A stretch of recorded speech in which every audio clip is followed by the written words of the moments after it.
और इस बंपर जीत के बाद बीजेपी का मनोबल बढ़ा हुआ दिखाई दे रहा है। राज्यसभा चुनाव जीतने के बाद बीजेपी प्रत्याशी आरपीएन सिंह ने समाजवादी पार्टी पर हमला बोला और लोकसभा चुनाव में उत्तर प्रदेश की सभी 80 सीटों पर जीत का दावा किया है, क्लीन स्वीप का दावा किया है। संकेत है कि लोकसभा के चुनाव में उत्तर प्रदेश 80 में से 80 सीट मोदी जी को तीसरे बार प्रधानमंत्री बनाने के लिए तैयार है। समाजवादी पार्टी के राज में उत्तर प्रदेश की जनता ने देखा है किस तरह डराया जाता था, धमकाया जाता था, जिस तरह की लूटपाट होती थी, भ्रष्टाचार होता था, जिस तरह की गुंडाई होती थी। अब इस राज्य में मोदी जी के हिंदुस्तान नए विकसित देश में और उत्तर प्रदेश के हमारे मुख्यमंत्री जी ने हर व्यक्ति सुरक्षित महसूस कर रहा है और पूरा देश विकसित होने के लिए तैयार है। ये हमें संकेत दे रहा है कि आने वाले लोकसभा चुनाव में हम 80 की 80 सीटें जीतेंगे। चुनाव के लिए कितनी बड़ी जीत मान रही है? बिल्कुल, ये जीत एक बम्पर जीत है और आने वाले समय में 80 की 80 सीटें हम जीतेंगे, ये इसका संकेत है। और राज्यसभा चुनाव में समाजवादी पार्टी के 7 विधायकों ने बीजेपी के पक्ष में वोटिंग की, जिसके बाद समाजवादी पार्टी बीजेपी पर हमलावर दिखाई दे रही है। समाजवादी पार्टी बीजेपी पर पैसे और ताकत का दुरुपयोग करने का आरोप लगा रही है।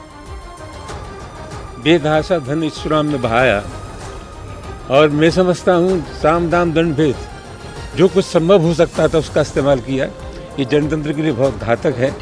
जिन लोगों को खरीदा गया हमारी पार्टी के साथ गद्दारी की, ऐसे लोगों के खिलाफ हम प्रभावी कार्रवाई कराएंगे। जिन पर मुकदमे हैं या जिनको लोकसभा टिकट दिया जा रहा है, तो जो धन बल और लालच में जो लोगों को लिया गया है वो लिया गया, उसमें क्या है, सबके सामने वो स्पष्ट है।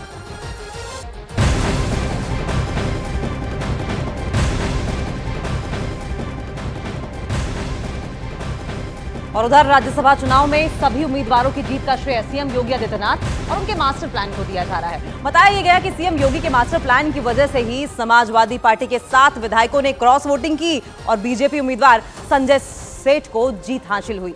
समाजवादी पार्टी के बागी विधायक काफी समय से बीजेपी के संपर्क में बने हुए थे। तो वित्त मंत्री सुरेश खन्ना को पूरी जिम्मेदारी दी गई थी, लेकिन इसके पीछे ब्रेन किसका था?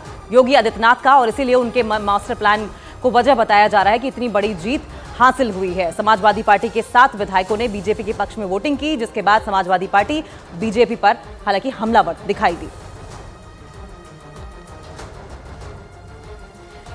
तो राज्यसभा चुनाव में समाजवादी पार्टी के 7 विधायकों ने बीजेपी के पक्ष में वोटिंग की है, जिसके बाद समाजवादी पार्टी बीजेपी पर हमलावर दिखाई दे रही है। हालांकि इसका पूरा श्रेय, इसका पूरा जो प्लान बनाया, मास्टर प्लान बनाया गया, वो मुख्यमंत्री योगी आदित्यनाथ के द्वारा बनाया गया और इसीलिए पूरा श्रेय अब मुख्यमंत्री योगी आदित्यनाथ को दिया जा रहा है।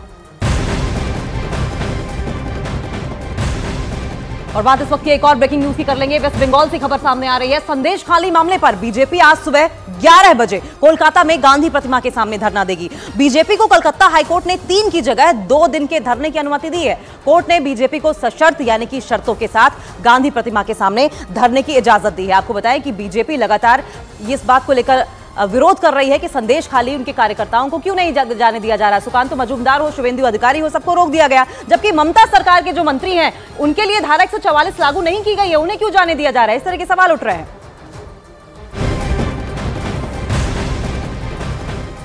और इस बीच बीजेपी नेता शुभेंदु अधिकारी की संदेश खाली दोबारा जाने की अर्जी पर आज कोर्ट में सुनवाई होगी। शुभेंदु अधिकारी बंगाल के संदेश खाली एक बार फिर से जाना चाहते हैं और इसके लिए उन्होंने कोर्ट में अर्जी दी है। कोर्ट की परमिशन के बाद ही शुभेंदु अधिकारी फिर से संदेश खाली जा सकेंगे। इससे पहले शुभेंदु अधिकारी संदेश खाली जाना चाहते थे, हालांकि उन्हें बीच में रोक दिया गया। कुछ टर्म्स एंड कंडीशंस कोर्ट की ओर से लागू की गई थी और यह भी कहा गया था किसी भी तरीके का भड़काऊ भाषण नहीं देंगे।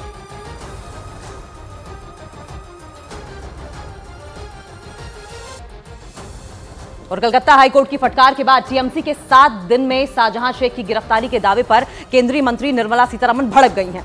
उन्होंने आरोप लगाया है कि ममता सरकार जानती है कि शाहजहां शेख कहां छिपा हुआ है और इसीलिए 7 दिन में गिरफ्तारी का दावा किया गया। वहीं टीएमसी नेता सुष्मिता देव ने बीजेपी के आरोपों पर पलटवार करते हुए कहा है कि शेख शाहजहां को बचाने का सवाल ही नहीं उठता। उसके सहयोगियों को पुलिस ने गिरफ्तार कर लिया है।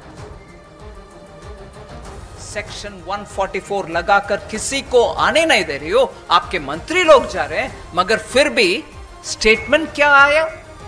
अगर मैं सही पढ़ी मीडिया में, we will arrest him within a week. मतलब आपको मालूम है वो बंदा कहां है, इसीलिए कॉन्फिडेंटली बोल रही हूँ 1 सप्ताह के अंदर मैं अरेस्ट करूंगा। हाईकोर्ट का जो ऑर्डर था डबल बेंच का, उसमें लिखा हुआ था कि बंगाल की पुलिस को इन्वेस्टिगेशन नहीं करना है।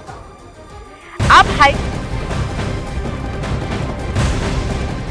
और एक और पॉलिटिकल ब्रेकिंग न्यूज की बात करेंगे। राज्यसभा चुनाव में समाजवादी पार्टी को बड़ा झटका लगा है। पार्टी के 7 विधायकों ने क्रॉस वोटिंग की और बीजेपी को अपना वोट दे दिया, जिसकी वजह से समाजवादी पार्टी के तीसरे उम्मीदवार की हार हो गई। और इसके साथ ही पार्टी के चीफ व्हिप मनोज पांडे ने भी पद से इस्तीफा दे दिया है। और इसके साथ ही समाजवादी पार्टी के बागी विधायकों से सीएम योगी से भी मुलाकात की है। बड़ी अपडेट आपको बता रहे हैं और सीधा हमारे सहयोगी अमित हमारे साथ जुड़ गए हैं। अमित, क्या अपडेट है? देखिए, योगी आदित्यनाथ के मास्टर प्लान की वजह से जो है वो 7 विधायक जो है समाजवादी पार्टी के, उन्होंने अब क्रॉस वोटिंग की है, जिसकी वजह से जो 8वां उम्मीदवार था बीजेपी का संजय सेठ, और संजय सेठ को भारी अंतर से, जो तीसरा उम्मीदवार आलोक रंजन समाजवादी पार्टी का और 8वां उम्मीदवार बीजेपी का संजय सेठ, उनमें भारी अंतर 19 और 29 10 वोटों का अंतर से जीत हासिल हुई है बीजेपी के उम्मीदवार को। ये इसलिए संभव हो पाया क्योंकि योगी आदित्यनाथ का मास्टर प्लान था। और ये मास्टर प्लान कब तैयार हुआ? जिस दौरान सतीश महाना जो कि विधानसभा अध्यक्ष, सभी विधायकों को उन्होंने निमंत्रण दिया कि सब चले उनके साथ, राम दरबार में चले, अयोध्या में चले और भगवान राम के आशीर्वाद ले। उस दौरान इन विधायकों को जाने का। और बात इस वक्त की एक और ब्रेकिंग न्यूज की बात करेंगे।